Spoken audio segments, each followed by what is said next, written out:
Sir कुछ आज अचानक दौरा जोगिंद्रनगर विधानसभा का क्या है खास सर यहाँ पर? नहीं, अभी दौरा तो हम बाद में करेंगे जोगिंद्रनगर विधानसभा क्षेत्र का। आज तो जोगिंद्रनगर से हो करके मैं आगे नूरपुर की तरफ जा रहा हूँ जी। और माननीय विधायक से मेरी सुबह बात हुई तो यहाँ किसी साथी के हम जा कर के मिलेंगे, चाय नाश्ता करेंगे, उसके बाद फिर आगे चलेंगे। लेकिन जोगिंद्रनगर विधानसभा क्षेत्र में आने का कार्यक्रम फिर से बनेगा और जब कार्यक्रम बनेगा तब और चीज़ों को लेकर के बात करेंगे। फिलहाल तो मैं यही कहूँगा कि इस विधानसभा क्षेत्र में भी जो विकास के सारे कार्य पिछले 3 सालों से पूर्ण विराम के साथ बंद पड़े हैं। भारतीय जनता पार्टी की सरकार जब सत्ता में थी उस वक्त इस विधानसभा क्षेत्र में जो प्रकाश राणा जी हमारे यहाँ के लोकप्रिय विधायक हैं, इनके नेतृत्व में, इनके सहयोग से बहुत सारी चीज़ें यहाँ पर की हैं। वाटर सप्लाई स्कीम्स की हैं, सड़कें बनाई हैं और इंफ्रास्ट्रक्चर को स्ट्रेंथन किया है, बहुत सारे इंस्टीट्यूशंस खोले हैं। लेकिन अभी 3 साल के कार्यकाल से जब से कांग्रेस की सरकार बनी तब से पूर्ण विराम यहाँ पर विकास पर लगा हुआ है।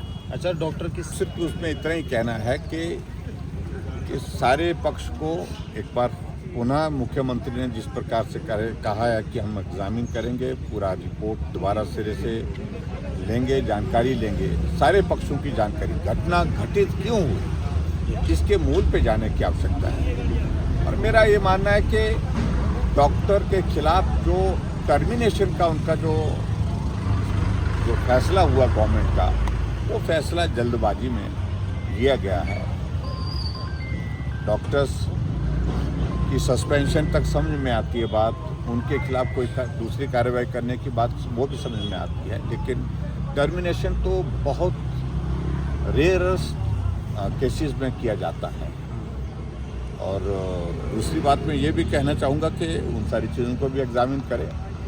गलती दोनों पक्ष की है। जो लोगों ने वीडियो देखा है, अगर उस पर हम नज़र मारें तो दोनों की गलती उस पर है। ना डॉक्टर को हाथ उठाना चाहिए था और ना ही पेशेंट को लात उठानी चाहिए थी, दुर्भाग्यपूर्ण। लेकिन सारी चीज़ के लिए सरकार सुनिश्चित करे कि आने वाले समय में ऐसी घटना ना हो, और ऐसी घटना नहीं हो उसको सुनिश्चित कैसे कर सकते हैं, वो सारी चीज़ को लेकर के काम करने की आवश्यकता है। ये आइसोलेटेड इंसिडेंट नहीं है। इस तरह की घटनाओं का क्रम जो है वो हिमाचल प्रदेश में अलग अलग जगह अलग अलग समय पर होता रहा है। तो ये मुझे लगता है चिंता का विषय है जिस पर हमको काम करने की ज़रूरत है। और मैं उम्मीद करता हूँ कि मुख्यमंत्री जी इन सारी चीज़ों का संज्ञान ले करके आने वाले समय में डॉक्टर की सुरक्षा भी सुनिश्चित करें और पेशेंट को डॉक्टर ठीक तरह से ट्रीटमेंट करे, ये डॉक्टर्स से भी अपेक्षा हमारी है। तो इसलिए ये सारी चीज़ों को लेकर तो सरकार के सर 2 साल रह गए हैं, किस तरह से अब तो जाने वाली है। ठीक।